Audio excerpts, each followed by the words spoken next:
L'œuvre qui a réuni toutes les mains et fait vibrer tous les corps, c'est celle de Jérémy Clapin avec J'ai perdu mon corps. Bravo Jérémy pour ce cristal du long métrage à Annecy et merci d'être avec nous. Comment est-ce qu'on se sent avec un cristal entre les mains là comme ça à Annecy? J'ai l'impression qu'il pèse 2 fois mon poids en fait. Donc, avec toute l'émotion et la vague d'émotions qu'on a eue avec ces 2 prix consécutifs, non, c'est vraiment plus dans le festival d'Annecy qui est quand même le festival là où j'ai décidé de faire du cinéma d'animation il y a 20 ans. C'est lors de mon premier séjour à Annecy que j'ai vraiment eu cette révélation en voyant toute la diversité et tout ce paysage mature du court-métrage d'animation à l'époque, parce qu'il faut dire que le long-métrage à l'époque, il n'y avait pas tellement de propositions, en tout cas pour du cinéma adulte. Et là, bon, j'ai l'espoir que cette maturité s'installe de plus en plus dans le long-métrage. Et voilà, donc je pense qu'il faudra être à la hauteur de ce challenge, même dans la manière de penser les films, de faire les films, de les produire, de les financer et puis de les accompagner. On pense à Guillaume Laurent qui est à Cabourg en ce moment. Est-ce qu'il est déjà au courant ou... Alors je sais pas, je pense que maintenant ça va très vite, vu les SMS que j'ai reçus, la mitraillette de SMS que j'ai pris en descendant les marches. Donc je pense qu'il est au courant, mais je vais quand même le mettre au courant, mais je pense qu'il le sait. Et si vous aviez un petit mot à lui dire là tout de suite, justement sur cette émotion de cristal et de prix du public pour le long métrage à Annecy? Je lui dirais qu'il ferait mieux d'être là qu'à Cabourg.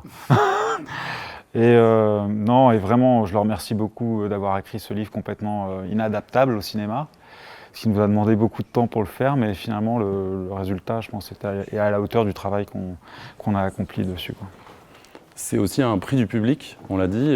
Est-ce que vous avez justement un mot pour cette jeune génération qui constitue énormément du public d'Annecy et qui va faire l'animation de demain?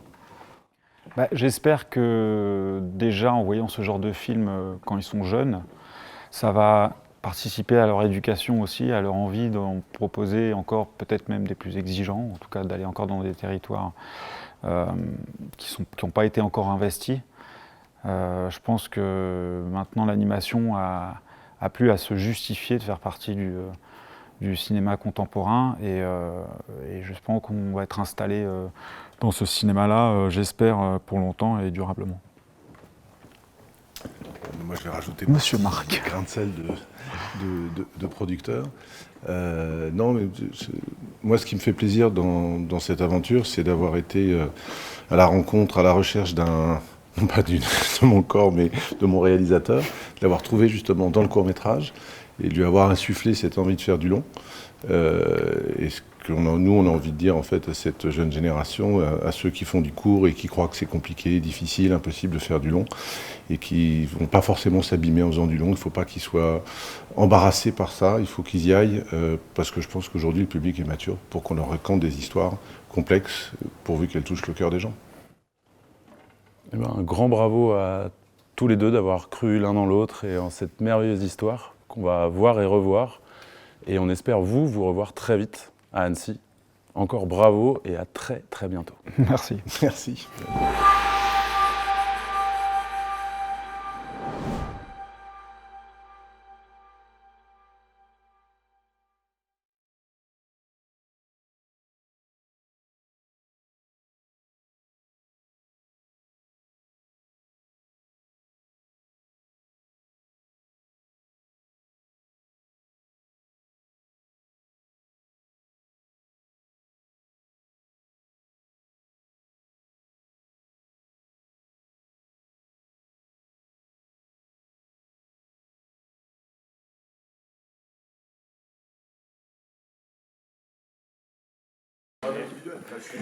C'est bon. Faut couper là?